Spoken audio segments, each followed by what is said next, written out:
Stage पे जितने लोग बैठे हैं कोई ये दावा नहीं कर सकता हूं कि मैंने पूरा कुरान समझ लिया।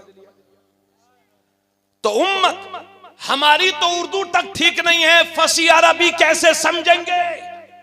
तो उम्मत की इस परेशानी को हल किया है इमाम अहमद रजा खान ने। अगर समझना चाहते हो कुरान तो पढ़ा करो कंजुल ईमान। हाय हाय हाय हाय सुबह। आप लोग, मैं पीछे गुजारिश करता हूं मेरे भाई, आप लोग देखिए कितनी दूर से आए हैं। अपने इन उलमा का कहना है कि आप लोग बैठ जाएं, थोड़ा सा बैठ जाएं, आप तशरीफ लाएं। बाबू आप भी बैठ जाओ। देखिए ये अरे कमेटी के हो ठीक हो, लेकिन जलसा तो इसीलिए कराए ना ताकि सुधार पैदा हो कौम में। बैठ जाओ, वरना आपने दावत की, सब लोग खा के चले गए, आप भूखे रह गए तो क्या फायदा। सबको खिलाइए, आप भी खाइए, इजाजत है। मैंने कई ऐसे लोगों से मुलाकात की है जिनकी बेटियां जवान हैं और शादी करने के लिए उनके पास पैसों का इंतजाम नहीं है, और जब शादियों में देरी होती है तो नफ्स है मियां, नफ्स इसको आप वजन से दबा नहीं सकते।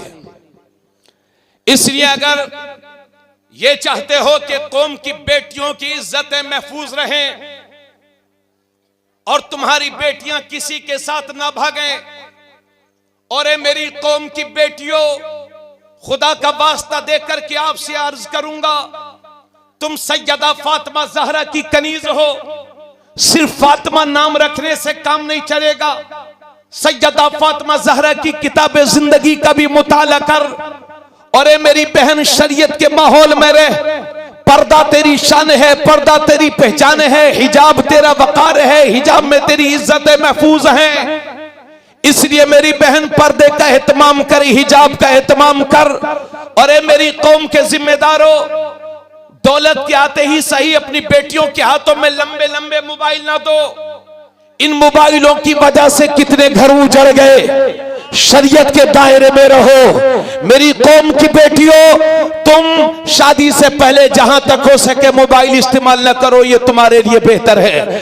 पूरी कौम की बेटियों से गुजारिश करूंगा, इसलिए कि तुम उस फातिमा की कनीज हो कि जब सैयदा फातिमा पुलसिरात से गुजरेंगी तो बातिने अर्श से निदाएगी, महशर वालों गर्दनों को झुका लो, इसलिए कि 70,000 हूरों के झुरमुट में सैयदा फातिमा ज़हरा गुजरने वाली है। मेरी कौम की बेटियों, तुम उस फातिमा की कनीज हो कि जब उनके विसाल का वक्त करीब आया तो हजरत फातिमा वसीयत करती हैं कि लोगों, मेरे जनाजे को दिन में न उठाना, रात में उठाना। कहीं ऐसा ना हो कि जनाजा दिन में उठे तो किसी अजनबी की नजर मेरे जनाजे पर पड़ जाए। सुन लीजिए, इसलिए जमीनें बेच करके जहेज मत दीजिए, लोन निकाल निकाल करके शादियां ना करिए, और 250, 200, 150 बराती जाने वालों, अल्लाह का वास्ता दे करके अपील करूंगा, बहुत नाजुक दौर से गुजर रहे हो आप, बहुत नाजुक दौर से गुजर रहे हो। इन लंबी लंबी बारातों पर कंट्रोल करके मुख्तसर लोग जाइए। मस्जिद में निकाह पढ़ना मेरे नबी की सुन्नत है। मस्जिदों में निकाह ख्वानी का एहतमाम करिए, चाहे आप 100 बीघा जमीन बेच के शादी करें और चाहे आप 1 लाख में शादी करें, होगा निकाह ही। मेन चीज निकाह ही है, चाहे तुम इसे आबाद होकर के कर लो या फिर बर्बाद होकर के कर लो। जब शादियां सही वक्त में हो जाएंगी, कम खर्च में होंगी, तो इंशाल्लाह सही वक्त पर हमारी बच्चियों की शादी भी हो जाएगी। और जब सही वक्त पर शादी हो जाएगी तो इंशाल्लाह हमारी बेटियां गुमराहियत और बुरे रास्ते से भी बचेंगी। आपके समझ में आ रही है बात कि नहीं? आप कहते होंगे मौलाना साहब ये बांदा में ना चल पाई। मुझे मालूम है कि चलना बड़ा मुश्किल है, मगर यह भी मालूम है कि अल्लाह हिदायत दे तो फिर कोई रोक भी नहीं सकता। उम्मीद है इंशाल्लाह मेरी बातों पर अमल करेंगे। और हजरत गिरामी, ये देखिए माइक को थोड़ी थोड़ी जंग लगी है। अल्लाह के नबी ने एक मौके पर इरशाद फरमाया था, ये लोगों, जिस तरह से लोहे को जंग लग जाती है, लोहा गंदा हो जाता है, इसी तरह से इन दिलों को भी जंग लग जाती है, ये दिल भी गंदे हो जाते हैं। साहबाए किराम ने अर्ज किया, या रसूल अल्लाह, दिलों की गंदगी कैसे साफ होगी? तो अल्लाह के नबी सल्लल्लाहु अलैहि वसल्लम फरमाते हैं, अगर दिलों की गंदगी को, दिलों के मैल को दूर करना चाहते हो तो कसरत के साथ मौत को याद किया करो और कुरान करीम की तिलावत किया करो। कसरत के साथ मौत को याद करो और कुरान करीम की तिलावत करो। इस मजमे में बहुत सारे लोगों को कुरान पढ़ना नहीं आता होगा, दांत गिर गए होंगे 70 साल के, 60 साल के, अरे चलिए छोड़िए 20 साल के, 15 साल के, उनको भी कुरान नहीं आता होगा। और फिल्मी गाने वो 2-4 सुना देंगे, फिल्मी स्टोरी उनसे पूरी पूरी सुन लो। बाहर निकल इन खुराफात से मुसलमान। और अर्ज करूंगा, कुरान करीम की तिलावत की आदतें डालो। और आपसे अच्छी तो ये हमारी बहनें हैं जिन्हें कई कई सूरतें पूरी याद होती है। ये अब रात भर जलसा सुनेंगी और सुबह उठ करके इंशाल्लाह आपकी खिदमत भी करेंगी, आपके लिए नाश्ता बनाएंगी। और आप तो सुबह 12 बजे उठेंगे। ऐसा मत करिएगा, यहां से वापस जाइए, तौबा करके जाइए और ये तहिया करके जाइए कि इंशाल्लाह कल ही से हम नमाज फजर का आगाज करेंगे इंशाल्लाह, और बाकी नमाजों की कज़ा करेंगे। जिंदगी का कोई भरोसा नहीं है मेरे अजीज। कुरान करीम की तिलावत को अपना मामूल बना लो।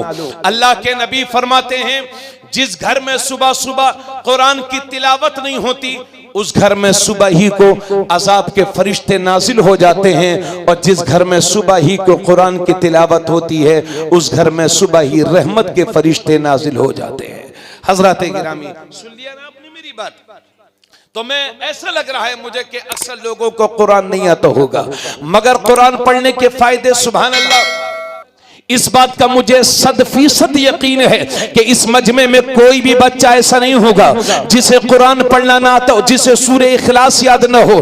कुरान की बहुत छोटी सी सूरह है, कुल हु अल्लाहु अहद अल्लाहु समद लम यलिद वलम यूलद वलम यकुल लहू कुफुवन अहद। इसका तर्जुमा भी सुन लीजिए। कुल, ए हबीब आप कह दो, हु अल्लाहु अहद, अल्लाह एक है, अल्लाहु समद, अल्लाह बेनियाज है, लम यलिद वलम यूलद, न वो किसी से पैदा न उससे कोई पैदा, वलम यकुल लहू कुफुवन अहद, और अल्लाह के बराबर कोई नहीं, अल्लाह की तरह कोई नहीं, अल्लाह के मिसल कोई नहीं। एक बार अल्लाह के नबी सल्लल्लाहु अलैहि वसल्लम खड़े हुए हैं, साथ में सहाबा भी हैं। अब एक सहाबी पढ़ते हैं हुजूर के सामने, कुल हुवल्लाहु अहद अल्लाहु समद लम यलिद वलम यूलद वलम यकुल लहू कुफुवन अहद। जब मेरे नबी ने सुना तो फरमाया, वजबत वजबत वजबत, वाजिब हो गई, वाजिब हो गई, वाजिब हो गई। तो हजरत अबू हुरैरा वहीं खड़े थे, अर्ज करते हैं, या रसूल अल्लाह मा वजबत,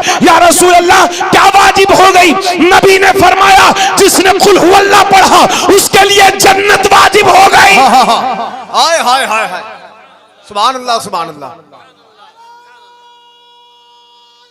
अल्लाहु अकबर, या रसूल अल्लाह, या अली, जिंदाबाद, अल्लाहु अकबर।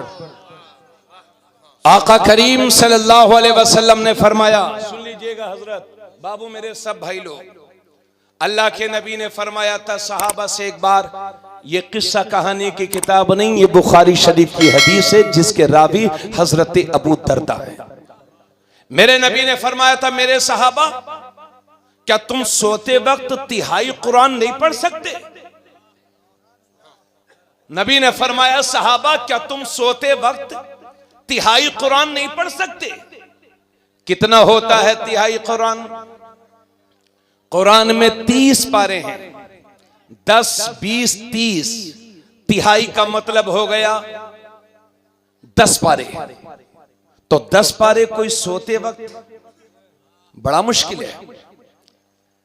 हाँ, मैं खुद हाफिज कुरान हूं अल्लाह के फजल करम से, रुस्तम भाई जानते हैं। मैंने खुद बहुत तकरीबन 17-18 बार तरावी सुनाई है, इंशाल्लाह अब भी इरादा है। तो एक पारे को अगर सही से पढ़ा जाए, ये कारी मोहम्मद अली फैज साहब आ गए क्या? हाँ माशाल्लाह, वो भी अच्छे हाफिज हैं, कारी हैं। हाँ अच्छे हाफिज हैं माशाल्लाह, कारी भी हैं। इनसे पूछिए, ये जितने उलमाए किराम हुफ्फाज़ कुर्रा बैठे हैं, अगर ईमानदारी से एक पारे को सही से पढ़ा जाए तो 20 से 25 मिनट लग जाते हैं। अगर मैं गलत बोल रहा हूं तो आप टोक दीजिएगा। अगर एक पारे को सही से पढ़ा जाए तो 20 से 25 मिनट लग जाते हैं। अगर 10 पारे पढ़े जाएं तो 3 घंटा लग जाएगा। लेकिन क्या हो गया है मेरी इस कौम को कि 10 ही मिनट में एक पारा और 10 रकत तरावी खत्म, 5 पारे सवा घंटे में खत्म। कुरान के साथ मजाक करने वाले, कुरान के गद्दार बनाम हाफिजो, तुम कुरान के साथ मजाक कर। दुनिया का कोई भी माई का लाल ऐसा हाफिज नहीं है जो 10 मिनट में पारा पढ़ दे। मैं चैलेंज करता हूं। इसलिए ऐसे हाफिजों के पीछे रमजान शरीफ में तरावी पढ़िए कि जो आपको लगे कि ये कुरान पढ़ रहा है। अल्लाह के नबी फरमाते हैं, जब कुरान पढ़ा करो तो रोया करो, आंसू बहाया करो, और अगर रोना भी ना तो हो तो रोने जैसी शक्ल बना लिया करो। हमारे बुजुर्गों ने कहा है कि जिसका दिल करे कि वो अल्लाह से बातें करे, उसे चाहिए कि कुरान खोल के बैठ जाया करे। कुरान पढ़ रहा है गोया खुदा से बातें कर रहा है।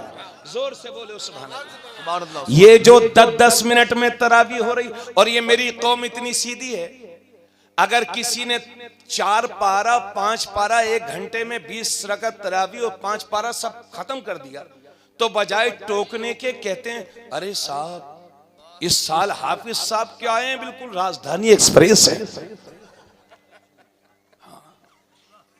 बिल्कुल हवाई जहाज है साहब।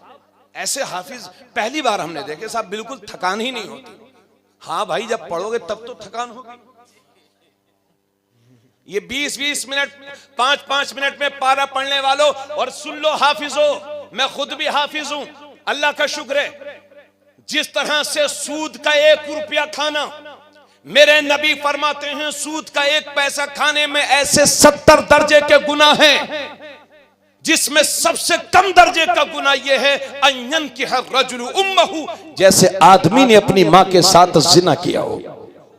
सूद का 1 रुपया खाने में, मैं कह रहा हूं कि जिस तरह से सूद का 1 रुपया हराम है, उससे भी बदतर और बुरा पैसा वो है जो जल्दी जल्दी कुरान के साथ धोखा करके, कुरान बज़ाहिर पूरा करके जो नजराना वसूल किया गया हो, वो सूद से भी बदतर हराम लुक़मे है।